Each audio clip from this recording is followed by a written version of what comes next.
Assalamualaikum warahmatullahi wabarakatuh. Alhamdulillahirabbil alamin wassalatu wassalamu ala asyrafil anbiya'i wal mursalin wa ala alihi wa sahbihi ajma'in. Subhanaka la ilma lana illa ma 'allamtana innaka antal alimul hakim wa la haula wa la quwwata illa billahil aliyil azim. Rabbi ishrah li sadri wa yassir li amri wahlul 'uqdatam min lisani yafqahu qawli. Allahumma alimni ma jahiltu wa zakirni ma nusitu, amma ba'. Yang dikasihi tuan-tuan imam, tuan-tuan Bilal, tuan-tuan Siap, Nazir Masjid, ahli jawatan kuasa masjid, para asatizah, para alim ulama, tuan-tuan guru, hadirin hadirat muslimin muslimat yang dikasihi Allah sekalian. Alhamdulillah, syukur kita pada Allah Subhanahu wa taala dengan limpah kurnia waktu yang Allah berikan kepada kita, dapat kita sama-sama hadir ke masjid pada malam ini untuk solat maghrib berjemaah. Seterusnya Allah memberikan sedikit kelapangan waktu sebahagian daripada kita untuk duduk terus selepas maghrib mendengar kuliah tazkirah maghrib pada malam ini. Moga-moga Allah Subhanahu wa taala melimpahkan rahmat, keberkatan, keampunan kepada kita sepanjang kehidupan kita seharian, dan moga-moga ini menjadi asbab untuk Allah menurunkan taufik dan hidayah kepada kita dengan kita datang majlis-majlis ilmu, majlis-majlis yang mengingati Allah Subhanahu wa taala. Kita bersyukur kita berada dalam suasana yang cukup selesa, nyaman, dengan airconnya, dengan suasana terangnya begini, dengan ada elektriknya, sejuknya kan. Berbezalah dengan ikhwan, sahabat-sahabat kita sesama muslim yang sedang berada di Gaza sekarang ini. Mereka tak dapat merasa nikmat sebagaimana nikmat yang kita rasai pada hari ini. Mereka dihujani dengan peluru, dihujani dengan roket, menunggu bom sampai, fosforus dan sebagainya, sampai menyebabkan kematian demi kematian demi kematian. Tak ada suasana masjid yang indah begini boleh duduk tenang waktu maghrib. Kita di sini yang turun bukan peluru, tapi yang turun air je, hujan je yang turun. Itu pun rasa berat, susah untuk kita. Kita datang baru ujiannya air hujan kan, belum diuji dengan peluru, dengan roket, dengan bom kan, dengan senjata-senjata kimia. Baru hujan aja sedikit, kita dah tak mampu dah untuk berhadapan dengan mereka. Tapi mereka itu berada pada bumi yang penuh barakah. Hanya kehidupan mereka itu menunggu syahid pada jalan Allah. Kita membaca kitab di balik tabir kematian. Kalau kita tengok kitab ni di balik tabir kematian, menceritakan tentang sakaratul maut, seksa kubur, huru-hara kiamat, padang mahsyar, syurga, neraka, dan luasnya rahmat Allah Subhanahu wa taala. Mereka yang berada di Gaza buat masa ini memang menuju ke arah kematian. Kita belum lagi, kita baru nak buat prepare, itu pun rasa takut-takut. Mereka tu memang menunggu kematian, dan kematian mereka ini bukan kematian yang biasa-biasa, tapi merupakan kematian yang luar biasa. Allah Subhanahu wa taala campakkan ke dalam hati mereka kekuatan, keimanan, ketakwaan, sabar, tunggu peluru. Kalau kita berada tempat mereka ni, tak pasti lagi kita boleh bertahan atau tidak. Mungkin kita dah keluar lari, tapi mereka bertahan di sana. Dia tak lari ke mana-mana, menunggu syahid. Kenapa? Dalam diri mereka ada keyakinan dengan agama Allah, keyakinan dengan akidah yang mereka pegang, keyakinan dengan kehidupan dunia yang sementara ini, dan setiap orang akan mati. Dan mereka yakin bahawa takdir Tuhan itu mengatasi segala-galanya. Kalau andai kata mereka itu telah ditakdirkan untuk Allah akan mati, tak semestinya berada di Gaza. Di mana-mana mereka berada, mereka akan mati. Mereka yakin dengan takdir Allah. la yastakhiruna sa'atan wa la yastaqdimun. Tak dilewatkan satu saat, tak dicepatkan satu saat. Apabila telah iza jaa ajaluhum, dah tiba waktunya itu, tak boleh cepat sangat, tak boleh lewat satu saat untuk diambil nyawa. Jadi bila kita memahami konteks begitulah dia, kematian yang telah ditentukan oleh Allah, jadi apa yang perlu mereka takut untuk mati? Di sana pun mereka boleh mati, kita di sini pun kita akan mati. Waktu itu telah ditetapkan oleh Allah, bukan waktu masa je. Hingga disebut dalam riwayat, tempat kita mati itu pun dah ada dah di sisi Allah. Perlu takut apa? Tapi perlukan kepada keyakinan. Yakin. Jadi duduk dekat sana tu seorang mati. Dah memang takdir Tuhannya begitu. Kita tak berada dalam suasana begitu. Dan menariknya, dalam hadis-hadis Nabi SAW, ada satu hadis daripada Abu Hurairah. Dia menyebutkan bahawa Nabi SAW bersabda, kata Nabi, asy-syahidu la yajidu alamal qatli illa kama yajidu ahadukum alamal qarsah. Abu Hurairah dia menyebutkan satu hadis Nabi SAW. Satu hari Nabi bercerita tentang golongan mereka yang berjuang, yang syahid pada jalan Allah ini. Kata Nabi, asy-syahidu, golongan orang yang mati syahid berperang pada jalan Allah ini. Kata Nabi, la yajidu alamal qatli, mereka ini dia tidak akan merasa kesakitan mati itu. Alamal qatli, sakit mati itu mereka tak akan rasa. Asy-syahid, kata Nabi. Kalau Nabi cakap kita tak percaya, saya tak tahulah kita nak percaya siapa lagi. Tapi Nabi sebut asy-syahid la yajidu alamal qatli, orang yang mati syahid berperang pada jalan Allah ini, dia takkan merasai sakit kematian. Bagaimana sakit kematian ni tuan-tuan? Beberapa riwayat disebutkan, Nabi kata sebagaimana ambil satu pedang, di tetak kita ini, dipotong kepala kita ini sebanyak 300 kali. 300 kali dipotong kepala kita, itu rasa kematian.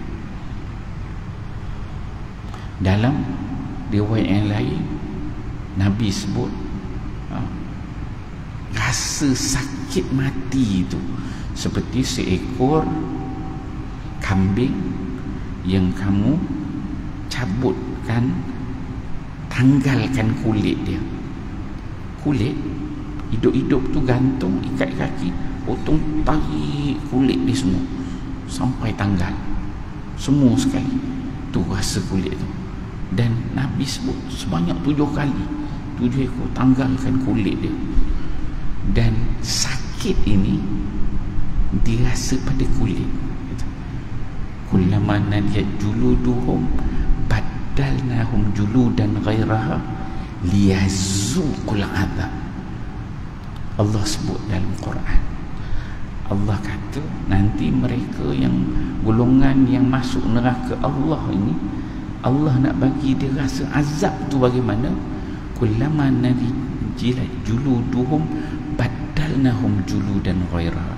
Setiap kali kulit mereka ini hangus, kata Allah, duduk dalam neraka Allah kena bakar hangus, baddalnahum juludan ghairaha, kami ganti kulit dengan kulit yang baru.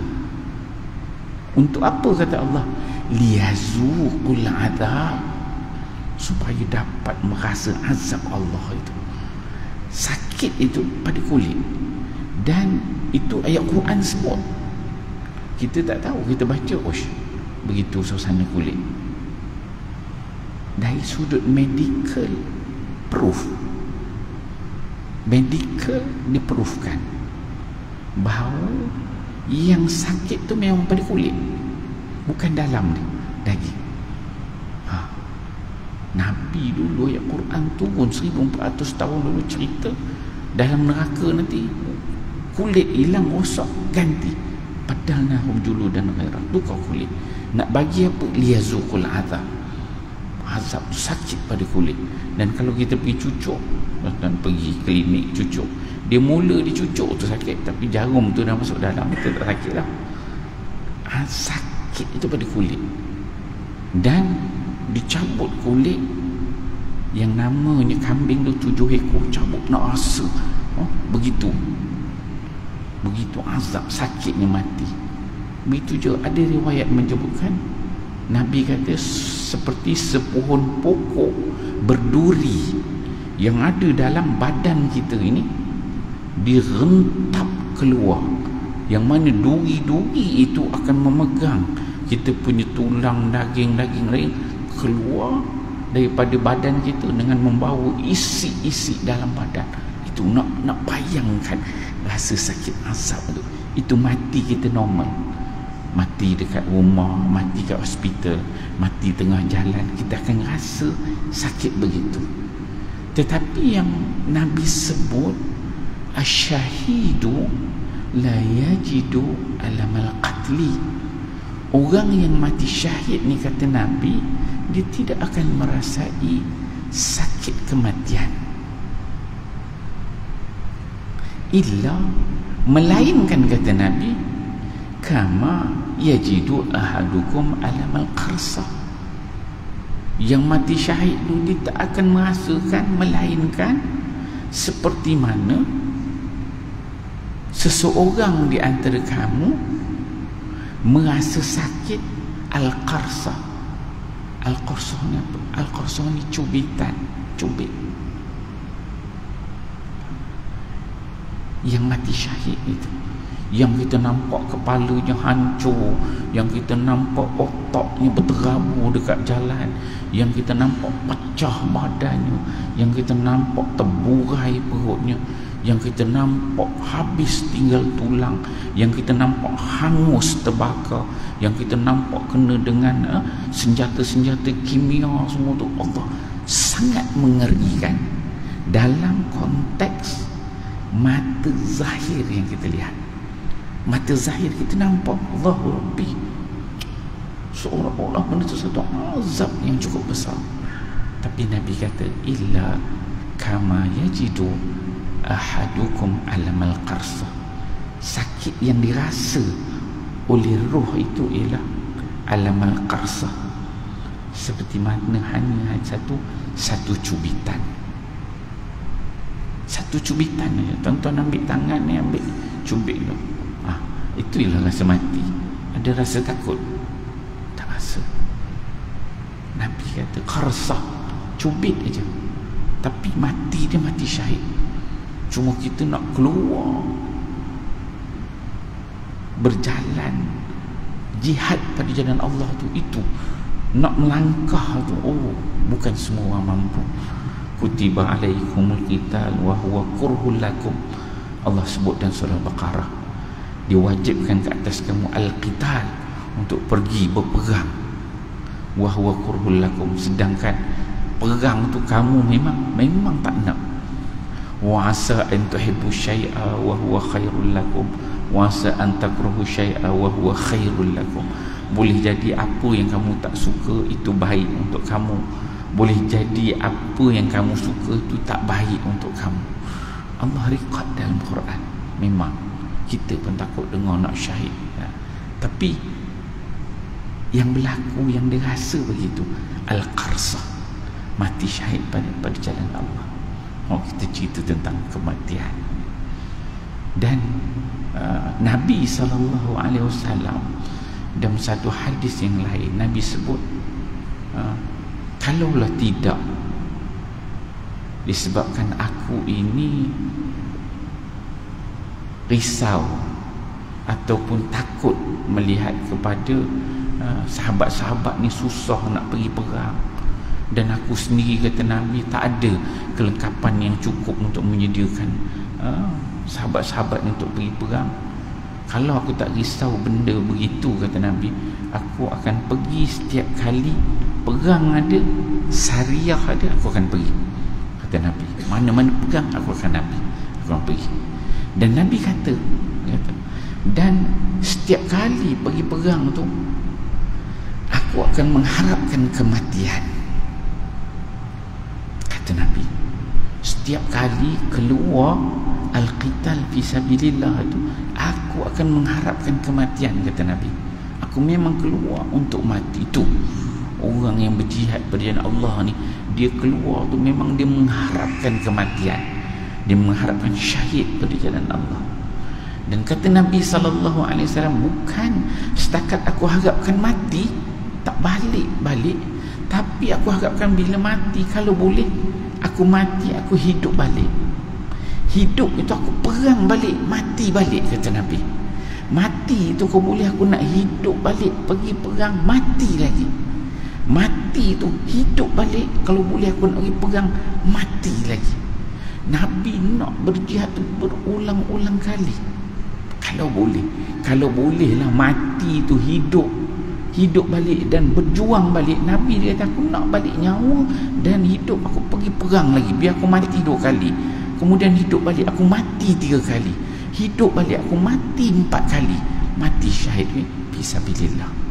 Betapa besarnya ganjaran yang Allah Subhanahu Wa Taala sediakan bagi mereka yang syahid pada jalan Allah. Walaupun kita tengok sekali pandang agak mengerikan, tapi sebenarnya mereka yang berada dalam suasana dan ketika itu Allah berikan kekuatan, keimanan dan ketakwaan. Mereka mengharapkan syahid daripada Allah SWT. Moga kita sama-sama doa kepada sahabat-sahabat kita di sana, Allah berikan kekuatan kepada mereka, kan? Kita ni tak kuat, kan? Tapi kalau Allah beri kuat, insya-Allah kita boleh berdepan, kan? Suasana itu pentingnya. Kekuatan ni subjektif, tuan-tuan, dia bukan benda yang mudah. Kuat ni subjektif. Kita tidur malam, nak bangun pagi, tarik selimut pun tak kuat, kan? Nak bangun subuh ke, kan? Selimut je bukan berat sangat, tapi tak cukup kuat untuk bangun, Jadi kita doakan sahabat-sahabat kita ni di sana kuat, terus. InsyaAllah kita sambung kitab kita Di Balik Tabir Kematian, karya Al-Imam Al-Ghazali. Dan kuliah kita yang akhir di sini ialah pada muka surat 22, iaitu pada kuliah yang lalu, pada 20 hari bulan 10 yang lalu, sebulan yang lepas lah, kita berada pada muka surat 22 dan kita masih membicarakan dalam bab yang kedua yang Imam Al-Ghazali letakkan, iaitu apa dia keutamaan sedikit angan-angan. Tak boleh banyak angan-angan, kata. Bukan tak boleh tak ada angan-angan, kita perlu ada angan-angan, tetapi Imam Al-Ghazali sebut biar sikit angan-angan. Bab pertama menceritakan tentang keutamaan kematian, bagaimana nak jadikan mati itu sentiasa ada di hati, hidup dan kehidupan kita. Kemudian bab kedua, Imam Ghazali dia letakkan apa dia keutamaan sedikit angan-angan, kenapa perlu, jangan banyak, kata. Musuat 22 tu, kata Imam Al-Ghazali, dia bawakan riwayat daripada Al-Hasan. Al-Hasan ni maksudnya Al-Hasan Al-Basri berkata, Rasulullah SAW bertanya pada para sahabatnya, apakah kalian semua ingin masuk syurga? Para sahabat menjawab, tentu wahai Rasulullah. Baginda lalu bersabda, kalau begitu jangan banyak angan-angan, letakkan ajal kalian di depan mata dan merasa malulah kepada Allah dengan sungguh-sungguh. Kata Nabi, kalau kamu semua nak masuk syurga, ditanya kepada sahabat kata ya, semua nak masuk syurga. Jadi kata Nabi, kalau nak masuk syurga, jangan banyak angan-angan, jangan banyak angan-angan dengan dunia ini. Kurangkan angan-angan, kurangkan angan-angan dengan dunia. Tetapi kata Nabi, apa yang perlu dibuat? Letakkan ajal kalian di depan mata. Bila letakkan ajal kalian di depan mata, dia baru angan-angan tu kurang. Macam ikhwan kita, sahabat kita berada di Gaza tu, dia memang letakkan ajal tu depan dia. Tunggu duduk, meletup rumah sebelah. Rumah sebelah dah hancur, dah tenggelam, mati. Dia kata, bilalah tenaku nak sampai ni, kan? Memang menunggu bom jatuh atas rumah dia. bertahan kan, begitu kan. Letakkan ajal kalian di depan mata dan merasa malulah kepada Allah dengan sungguh-sungguh. Bukan setakat ajal tu letak dekat depan, tapi perlu ada rasa malu kepada Allah dengan bersungguh-sungguh. Malu, ada angan-angan nakkan kepada dunia yang sementara, sedangkan akhirat tu kekal abadi ya. Okey. Hadis riwayat Ibnu Abi Dunya. Kemudian Rasulullah sallallahu alaihi wasallam biasa berdoa. Ini kata Imam Al-Ghazali, dia bawa riwayat yang doa yang biasa disebut oleh Nabi sallallahu alaihi wasallam. Apa doa dia? Kata Nabi sebut, ya Allah, aku berlindung kepadamu dari dunia yang dapat menghalangi kebajikan akhirat. Aku berlindung kepadamu dari hidup yang dapat menghalangi dari sebaik-baiknya kematian. Dan aku berlindung kepadamu dari angan-angan yang dapat menghalangi sebaik-baik amal. Hadis riwayat Ibnu Abi Dunya. Ada 3 perkara yang Nabi sebut dalam doa ini. Apa Nabi kata? Yang pertama, Nabi kata, aku berlindung kepadamu ya Allah dari dunia yang dapat menghalangi kebajikan akhirat. Nabi SAW dia minta kepada Allah, minta berlindung kepada Allah daripada dunia yang dapat menghalang Nabi itu membuat kebajikan untuk akhirat. Kalau dunia ini menjadi penghalang dia kepada akhirat, itu Nabi minta lindung. Biar apa-apa yang dibuat oleh Nabi, amalan ke, perbuatan ke, percakapan ke, apa yang Nabi buat, biar segalanya menjadi kebajikan untuk akhirat. Dia tak nak, Nabi dia tak nak apa dia buat tu tak ada saham untuk akhirat. Nabi tak nak begitu. Nabi nak setiap apa yang dia buat tu adalah kebajikan untuk akhirat, ada nilainya di sisi Allah. So Nabi diminta berlindung. Aku berlindung kepadamu ya Allah dari dunia yang dapat menghalangi kebajikan akhirat. Begitulah kehidupan kita tuan-tuan. Kita kerja, apa kerja yang kita buat itu, kita kena niatkan dia sebagai ibadah kepada Allah. Tak kisahlah kita jual burger ke, bawa Grab ke, bawa Food Panda ke, kerja kita sapu sampah ke, jadi kerani ke, kerja pejabat ke, kerja dekat mana. Jadi kita keluar langkah pergi kerja itu niat, ya Allah ya Tuhanku, aku keluar ini cari rezeki yang halal, mohon kepada Allah jadikan dia sebagai satu ibadat, bukan adat, kata kan. Kita tak rasa benda sebagai adat, kita akan jadikan dia sebagai ibadat.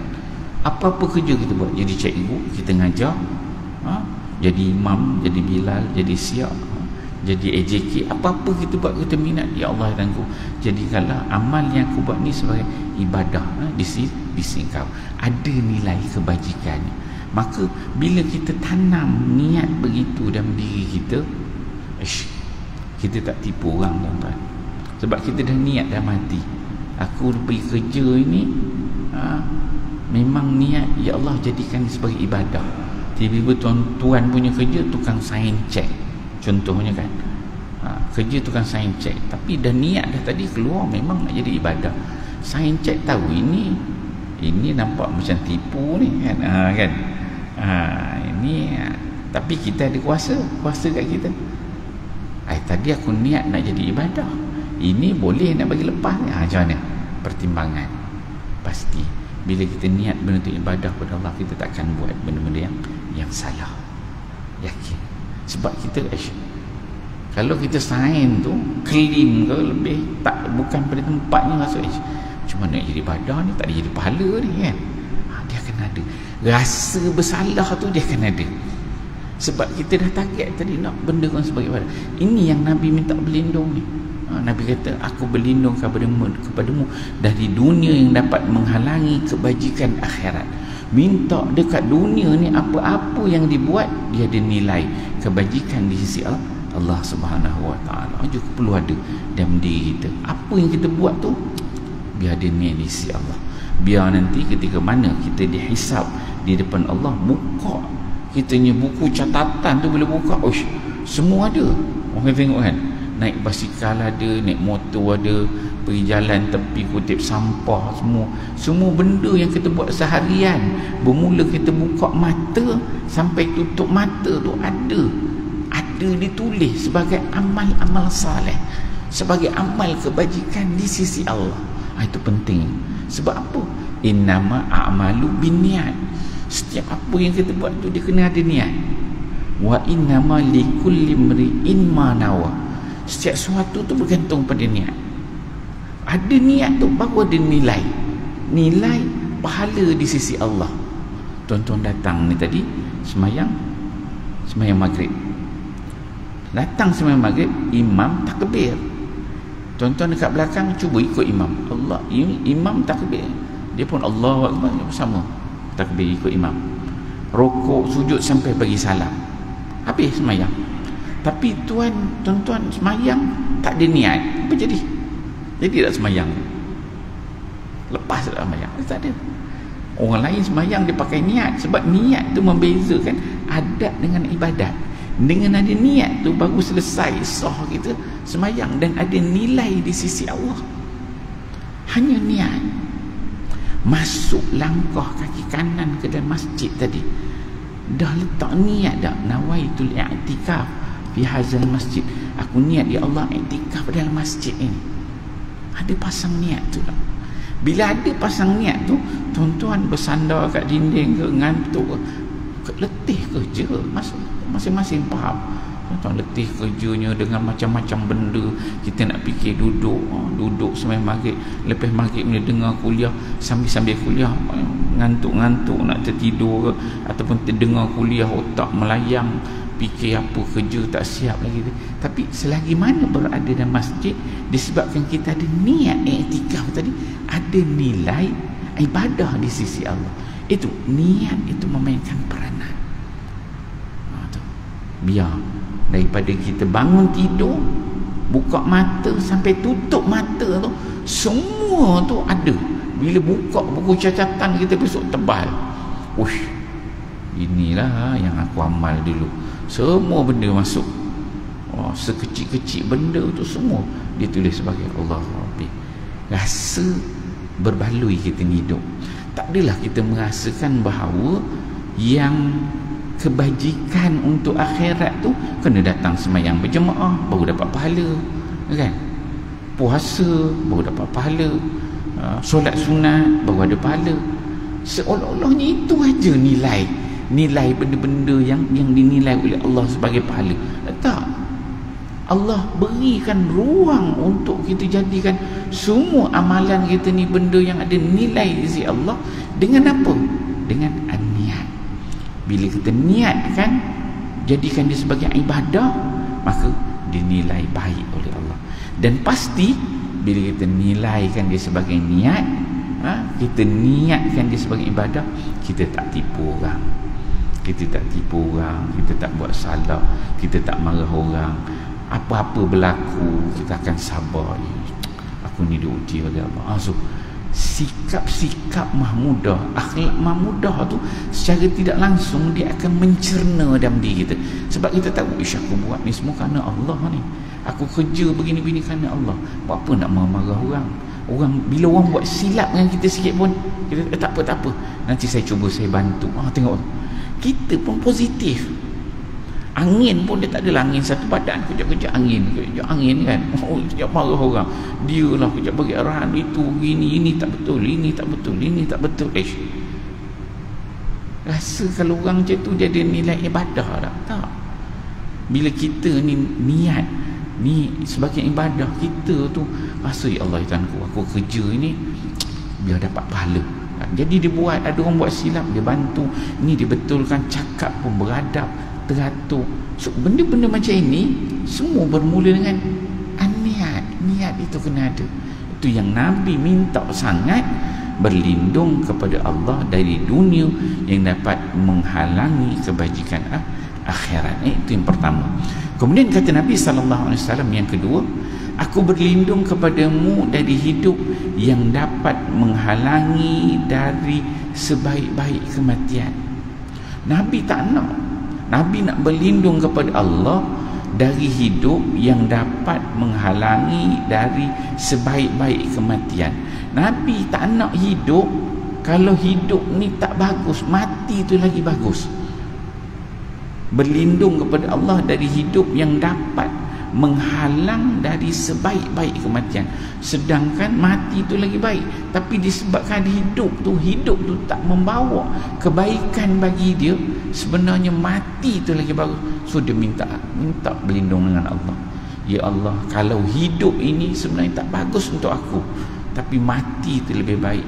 Maka Nabi SAW dia nak pilih mati daripada hidup. Itu yang dipilih. Pernah kalau kita baca sejarah Nabi Allah Musa alaihi salam, sampai satu peringkat datang malaikat nak ambil nyawa dia, Nabi Musa kalau tidak silap saya. Kemudian akhirnya ditanya kepada Nabi tu, kamu nak hidup lagi ke ya Nabi Allah?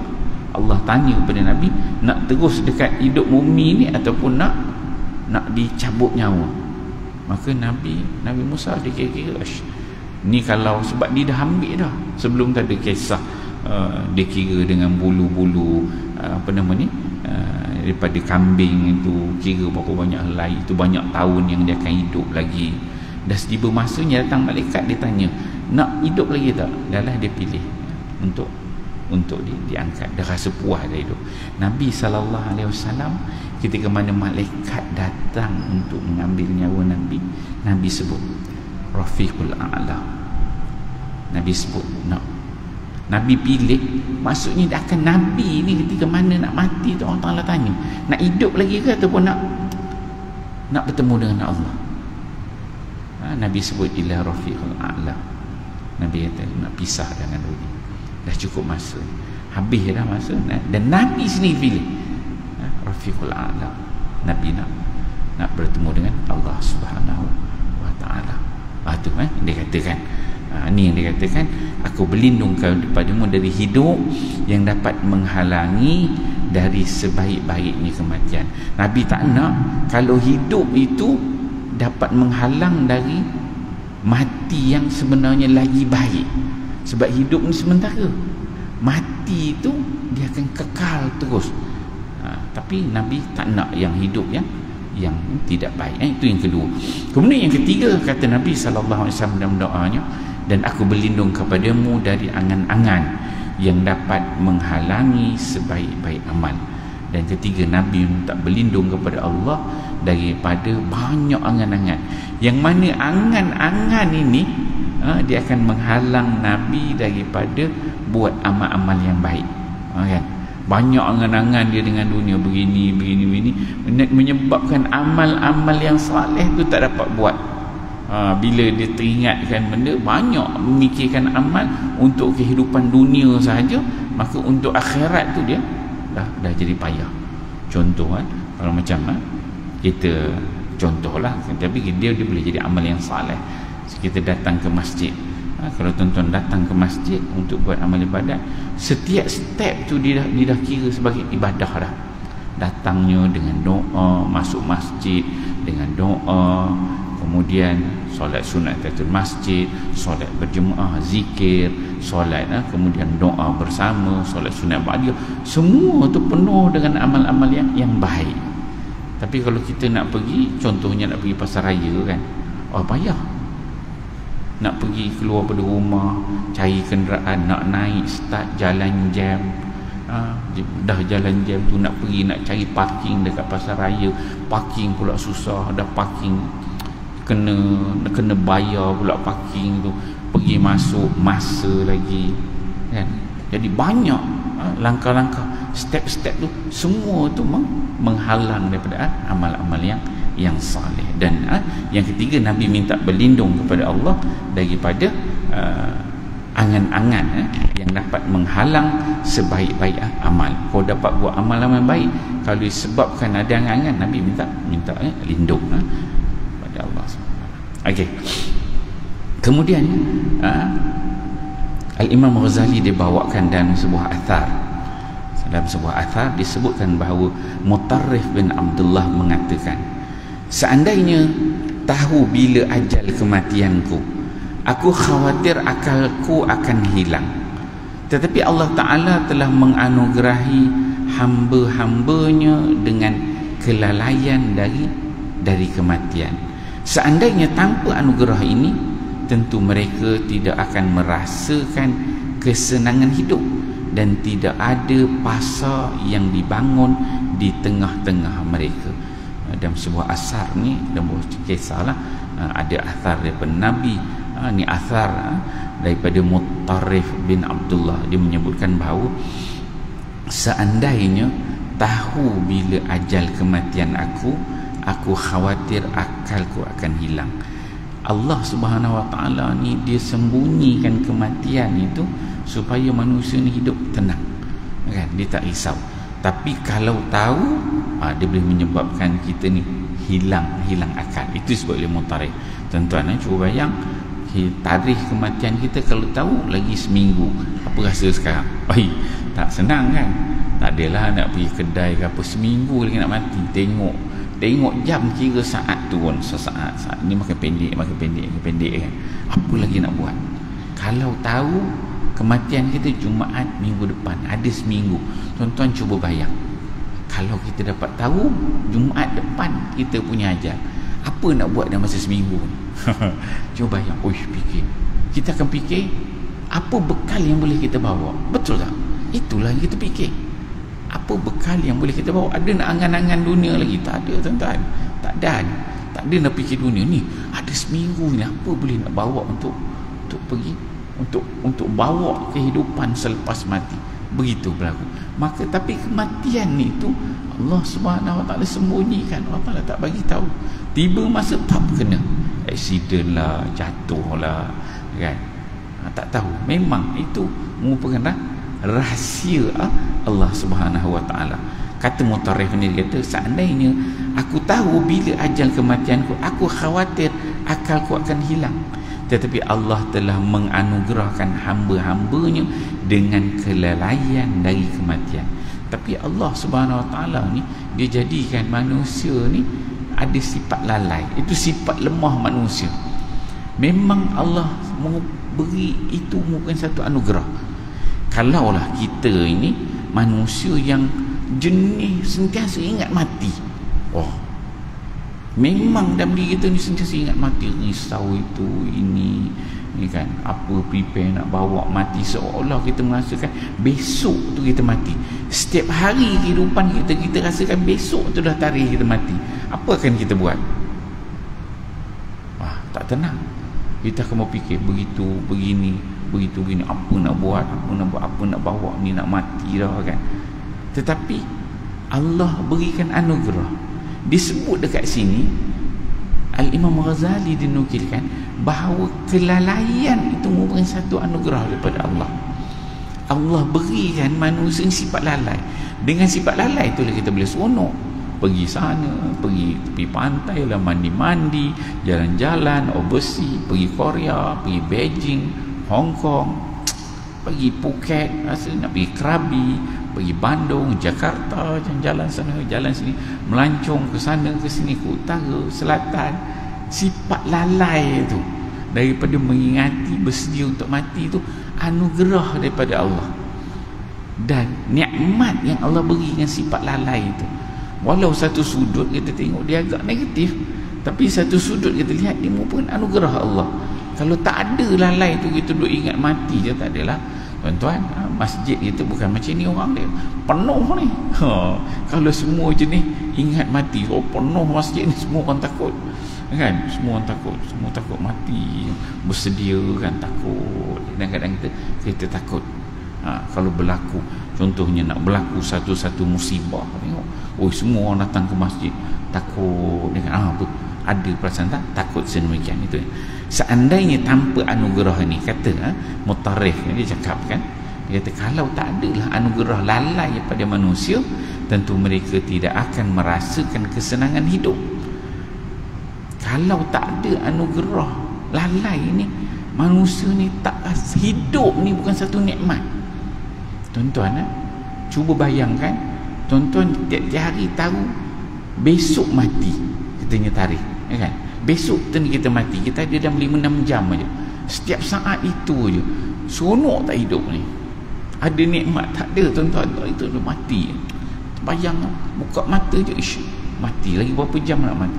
Kita akan tenggelam, tak merasakan kenikmatan hidup itu. Dan tidak ada pasar yang dibangun di tengah-tengah mereka. Dan kalau begitu, kata Mutarikh, tak ada dah kita nak cari kedai, nak pergi belikan, pasar Meru, pasar Borong, tak ada siapa nak bisnes, tak ada orang nak buat kerja, semua pun takut mati, masing-masing semua orang sedemikian. Tapi dengan nikmat lalai itulah ramai orang kerja gitu ini, seolah mereka ni tak ingat kepada kematian. Itu okey. Kemudian Imam Ghazali dia bawakan riwayat Al-Hasan mengatakan, lalai dan angan-angan, ni dua lalai dan angan-angan adalah dua nikmat besar yang dianugerahkan kepada manusia. Itu kata Al-Hasan Al-Basri, seorang ulama sufi. So lalai dengan angan-angan sebenarnya nikmat yang besar yang Allah anugerah kepada manusia. Jika tidak ada keduanya, nescaya orang muslim tidak akan berjalan di jalan-jalan. Kalau tak ada nikmat lalai dan angan-angan ni, orang Islam ni kamu tak akan nampak dia ada dekat jalan-jalan, pergi naik kereta ke sana ke sini, keluar, tak jumpa dah. Sebab apa? Semua duduk berzikir, fikir apalah nak bawa temu dengan Allah Subhanahu Wa Taala. Tak ada dah orang dekat luar, jalan-jalan tak jumpa orang. Semua orang takut nak menanti kematian. Okey.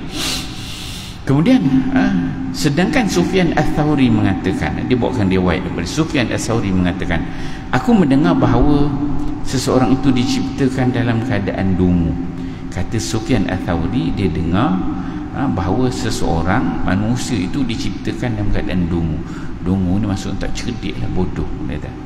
Seandainya tidak begitu, tentu ia tidak boleh merasakan kesenangan hidup. Dan Allah cipta manusia ni dalam keadaan bodoh, dalam keadaan dungu, tak cerdik. Dengan tak cerdik itulah kita ni lahir pada kecil. Tuan-tuan cerita buat kematian dengan budak-budak umur 7, 8 tahun, 10 tahun, dia ada perasaan ke? Tak ada. Kita ni lah dah berumur 30, 40, 50, 60 ni ada rasa takut nak mati. Tapi budak umur 10 tahun dia ada rasa takut? Tak ada. Dia main jalan raya ke apa, dia seronok cerita buat mati ni, tak ada feel apa-apa. Dia relax, seronok je kan. Itu dia katakan dungu kan. Seandainya tidak begitu, tentu ia tidak boleh merasakan kesenangan hidup. Kalaulah budak-budak yang umur 7, 8 tahun pun dia ingat mati juga, oh letih tuan-tuan. Budak-budak kecil pun dia teringat mati, kita kata memang kita akan nampak dunia ini dia tidak harmoni kehidupan itu. Maka dengan tak cerdiknya, tak boleh berfikirnya, dia jadi sedemikian kelaluan hazan.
Muslimin dan hadirat yang dikasihi sekalian ya. Kita sambung sikit lagi. Ambil ya dari dua perenggan ni kita ambil. Alhamdulillah hari ni kita berbicara tentang tajuk yang kedua, iaitu keutamaan sedikit angan-angan. Beberapa kisah yang diangkat oleh Al-Imam Al-Ghazali membawa kepada kita supaya sentiasa berhati-hati, tidak terlalu tenggelam dengan dunia. Kisah yang diangkat itu Al-Hasan Al-Basri menyebutkan tentang bagaimana doa Nabi SAW yang Nabi minta berlindung daripada 3 perkara. Kemudian kisah Mutarrif bin Abdullah yang mana dia kata betapa nikmatnya adanya kelalaian itu. Kelalaian itu merupakan anugerah daripada Allah Subhanahu Wa Taala. Begitu juga Al-Hasan Al-Basri menyebutkan 2 perkara, lalai dan angan-angan merupakan nikmat besar daripada Allah Subhanahu Wa Taala kepada kita semua. Itu nikmat yang Allah berikan. Kalau tak ada itu, maka takkan ada orang di jalan-jalan.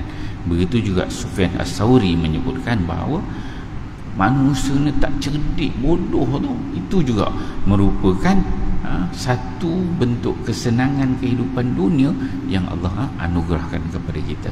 Okey, kita tengok seterusnya. Imam Ghazali disebutkan, dibawakan riwayat Sa'id bin Abdurrahman berkata, dunia ini menjadi ramai justru oleh akal para penghuni yang kurang. Maksudnya dunia ini jadi sibuk kehidupan kat dunia ni. Sebab apa? Sebab cara berfikir penduduk bumi ini, penduduk dunia ni yang kurang dia berfikir tentang kematian. Disebabkan banyak angan-angan, maka orang-orang yang berada dekat dunia ni dia tak berfikir buat persiapan kepada kematian. Jadi nampak dunia ni sibuk orang sana sini buat urusan dunia semuanya, tak sempat nak fikir tentang ke akhirat, tak sempat nak fikir tentang kematian. Banyak sibuk dengan angan-angan dunia. Maka kata Sa'id bin Abdurrahman, dunia ini menjadi sibuk justru oleh akal para penghuni yang kurang, disebabkan dia tak boleh nak sampai nak fikir tentang akhirat, tak boleh, kan? Kalau tadi dikatakan dungu, dikatakan lalai nikmat, dan juga akal yang kurang, itu juga menjadikan dunia ni sibuk dan baru dapat menikmati kehidupan dekat dunia ni dengan baik, kan? Kalau kita tengok satu sudut nampak kelemahan, tapi bila kita tengok satu sudut yang lain, Masya Allah, itu bukan satu kelebihan. Sebab itu dalam hadis Nabi disebut orang Islam ni, orang beriman ni kepada Allah ni, kena apa pun dia akan bersyukur kepada Allah. Dapat benda baik, Alhamdulillah, syukur. Allah uji dengan susah, sakit, Alhamdulillah, syukur juga. Allah Ta'ala uji dengan kesihatan kurang, syukur. Dia rasa dapat menilai itu sebagai salah satu nikmat daripada Allah. Tu ciri orang beriman, bertakwa pada Allah, disebutkan oleh Nabi sallallahu alaihi wasallam. Okey, kita ambil perenggan yang akhir ni. Salman Al-Farisi menceritakan, ada 3 orang yang aku merasa hairan sehingga membuatku tertawa. Kan? Kata Salman Al-Farisi. Salman ni orang Parsi, yang bina parit masa peperangan Khandaq tu, Salman nama dia. Salman ni dia kata, ada 3 orang yang aku merasa hairan sehingga membuat aku tertawa. Dia heran tengok orang sampai dia tertawa. Yakni dia kata, orang yang mengangan-angankan dunia padahal ia sedang diburu oleh kematian. Orang yang duk berangan-angan dengan dunia sedangkan sebenarnya dia ni sedang diburu oleh kematian. Tak lama lagi dia nak mati tapi duk berangan-angan. Itu yang pertama. Yang kedua, kata Salman Al-Farisi, orang yang lalai tetapi ia tidak mahu menerima nasihat. Orang yang lalai tapi dinasihat, bagi tahu begini-begini, tak, dia ni tak mahu terima nasihat. Ceritalah dia tentang kehidupan akhiratnya, dia buat dono je, tak mau terima nasihat. Orang yang lalai. Itu yang kedua. Kemudian ketiga, kata Salman Farisi, dan orang yang selalu tertawa. Orang yang seronok duk gelak, ketawa terbahak-bahak, padahal ia tidak tahu apakah Tuhan semesta alam murka atau redha kepadanya. Dia duk seronok aja, duk gelak, tertawa, gembira je, tapi dia tak tahu Allah murka atau redha dengan apa yang dia buat. Itu ketiga. So 3 perkara yang menyebabkan Salman Al-Farisi hairan, kemudian dia tertawa, rasa pelik, dia gelak sendiri, gitu. Okey. Kemudian kata Salman Al-Farisi, dan ada 3 hal yang aku merasa sedih sehingga membuat aku menangis. Kata Salman, apa dia? Yakni perpisahan dengan orang-orang tercinta Muhammad dan golongannya. Salman Al-Farisi ni dia sangat sayang kepada Nabi sallallahu alaihi wasallam. Begitu juga para sahabat radhiyallahu anhum ajmain. Asyidda'u 'alal kufar ruhama'u bainahum. Sifat para sahabat ni ruhama'u bainahum, berkasih sayang di antara mereka. Jadi perpisahan dengan Nabi, kematian para sahabat ni satu perkara yang sedih yang menyebabkan dia menangis. Itu yang pertama, kata Salman. Kemudian yang kedua, huru-hara kiamat. Bila Salman Al-Farisi dia teringat tentang huru-hara kiamat, itu dia sedih, menyebabkan dia menangis. Kemudian, dan yang ketiga, ketika aku berdiri di hadapan Allah tanpa tahu apakah aku akan diperintahkan masuk ke syurga atau ke neraka. Salman Al-Farisi dia berfikir, nanti akhirat, nanti ketika mana aku dihisap di depan Allah, dibuka amal catatan aku, ketika itu aku tak tahu lagi sebenarnya aku ini akan diperintahkan oleh Allah untuk masuk syurga Allah ataupun masuk ke neraka Allah. Aku tak tahu Allah redha kepada aku ataupun tidak. So 3 perkara ni lah yang menyebabkan Salman Al-Farisi dia merasa sedih sehingga dia menangis. Tadi dia tengok orang hairan sampai dia tertawa, 3 perkara.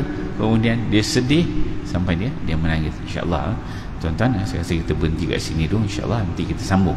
Kita tengok lagi cerita-cerita yang diangkat oleh Al-Imam Al-Ghazali ni. Dia banyak pengajaran di sebalik cerita, menjadi inspirasi dalam kehidupan kita seharian. Moga-moga amal ibadat kita, ikhlas kita, apa-apa niat yang kita buat itu dapat dijadikan bekal untuk kita bertemu dengan Allah Subhanahu wa taala. Auzubillahi minasyaitonir rajim. Bismillahirrahmanirrahim. Alhamdulillahirabbil alamin wassalatu wassalamu ala asyrafil anbiya'i wal mursalin wa ala alihi washabihi ajmain. Allahumma ij'al jam'ana hadza jam'an marhuma wa tafarraqana min ba'di tafarruqan ma'suma wa la taj'al lahum fina wa la ma'ana wa la man yattabi'una syaqiyya wa la matruda wa la mahruma bi rahmatika ya arhamar rahimin. Rabbana atina fid dunya hasanah wa fil akhirati hasanah wa qina azabannar. Wa sallallahu ala sayyidina Muhammad wa ala alihi washabihi wasallam. Walhamdulillahirabbil alamin. Assalamualaikum warahmatullahi wabarakatuh.